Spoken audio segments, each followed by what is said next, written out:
Hello everyone, Killsbury3 here, and I am back again for another episode of my Redstone tutorial series. This time I'm going over a machine that I actually found in a Redstone handbook that Mojang published. I didn't even know this thing existed until I was at the bookstore yesterday. I saw it, I picked it up, and this was a really cool little machine that I thought would be fun. And what it is a TNT cannon. And the reason I liked it so much is we've all seen TNT cannons. We all know basically how they work with the water, or at least everyone who's been using Redstone for a while. But the thing with this one is it's really simple. Much more simple than some other TNT cannons I've seen, and it's pretty compact. So what I made here was a little tower, and obviously filled with TNT, and a little boat for us to build our cannon on. And all you're gonna need for this is some kind of building material. I'm using cobblestone, some dispensers, redstone repeaters, a wooden pressure plate. It has to be wooden, and I'll explain that in a little bit. Fence post, sticky pistons, or one actually, redstone obviously, button, and water, some kind of water source.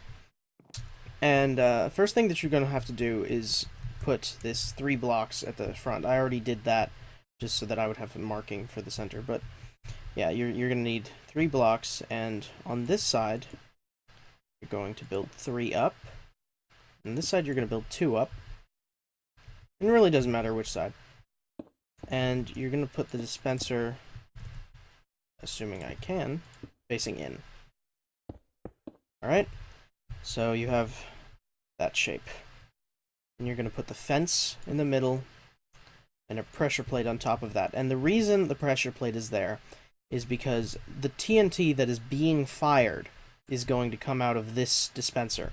And, but if it just falls out of the dispenser, it's not going to do much good. So it needs to have a sort of resting point in order to be fired, and that's just the most convenient way to do that.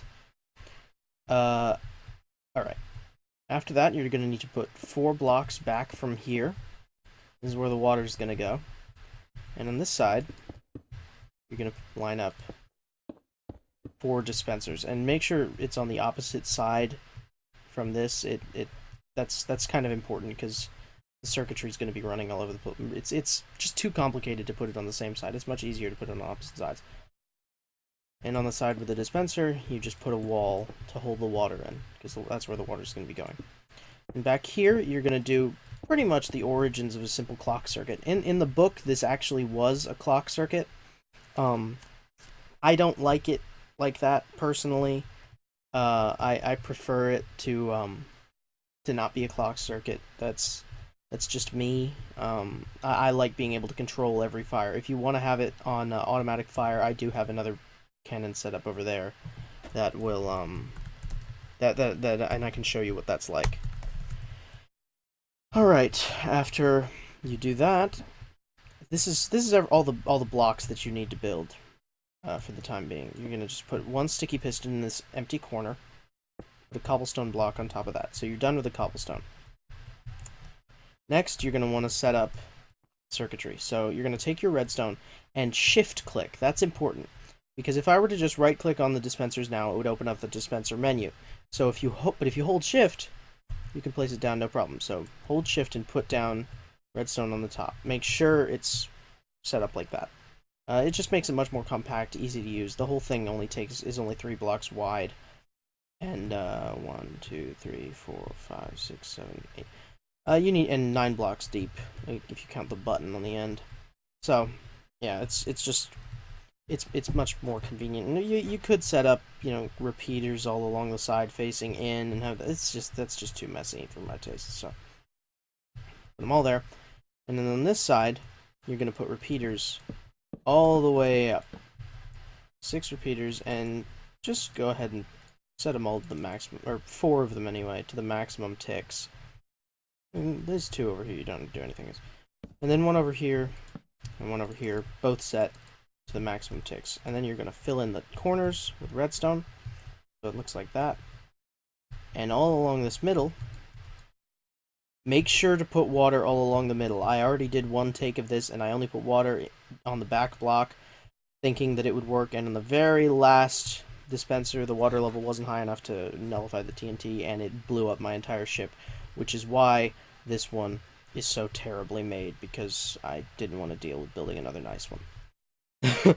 Alright, so make sure that you put 4 water blocks. You need to make sure there's 4 there.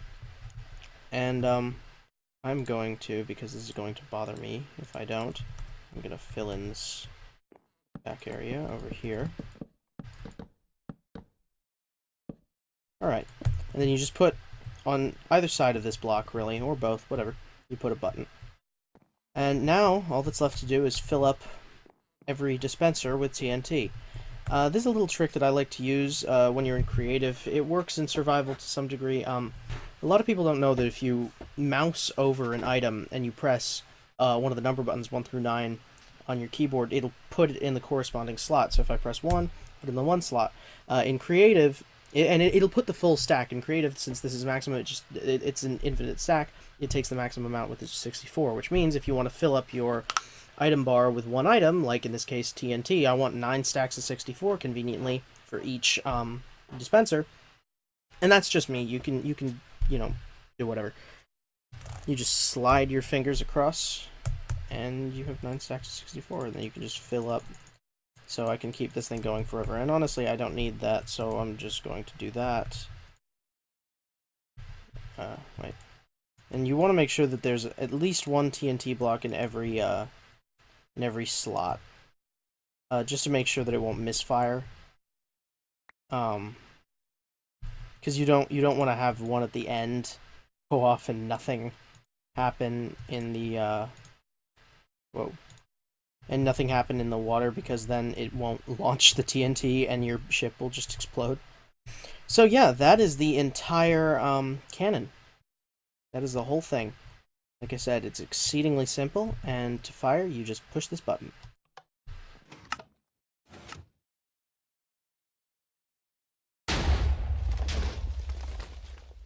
Isn't that cool? And it didn't blow up the TNT that time, so let's do that one more time. See if we can make that a little bit better. There we go. Alright. That wreaked havoc on that tower. And look, there's gold at the bottom. So yeah, that is the entire, cannon block tutorial. It is, like I said, it's a very simple cannon, and I really like it because it's so simple.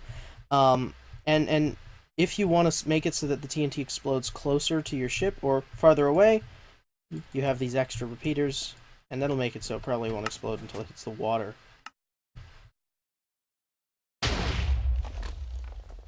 Yeah, see, it goes much farther. And if you want to make it shorter,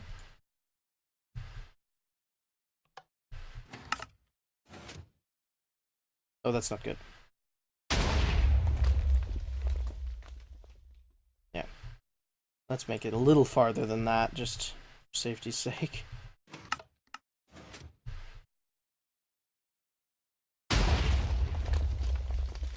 Even farther. It all depends on these repeaters. The longer you have before this TNT block spawns, the farther it'll go. That one was perfect. Alright, now, in case you wanted to see what it was originally like, I do have another one set up over here with an infinite circuit. It has run out of TNT by now. Yeah. So I'm gonna turn that off real quick and fill her back up.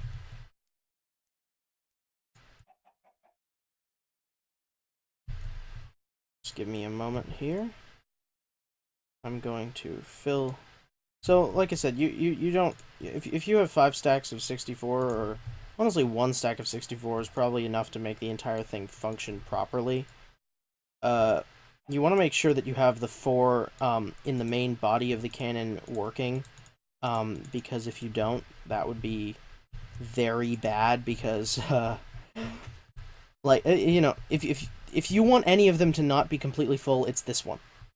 Because then it can't completely misfire. So I'm going to actually take a little bit out of there, just to make sure that it comes out first.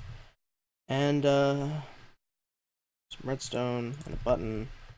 And in this case, the button can actually go anywhere on any one of the dispensers, or it can go back here. So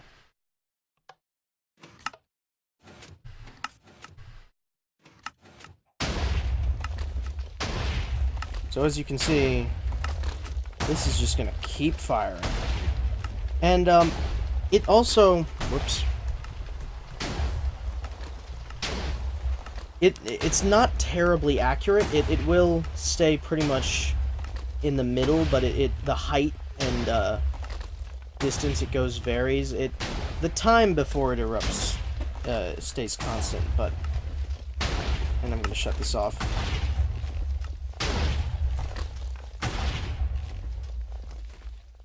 Right then. So as you can see, it completely laid waste to this island. But you know, its range horizontally is about, I'd say, 9 or 10, maybe 11 blocks. Vertically, it's something ridiculous. It can, you know, and along the z-axis it can travel for a while too. But I just had this going constantly, and usually it'll land about here. And it can drill pretty far down. Yeah.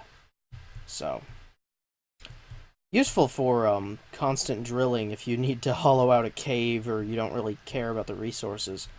The automatic TNT Cannon is pretty cool.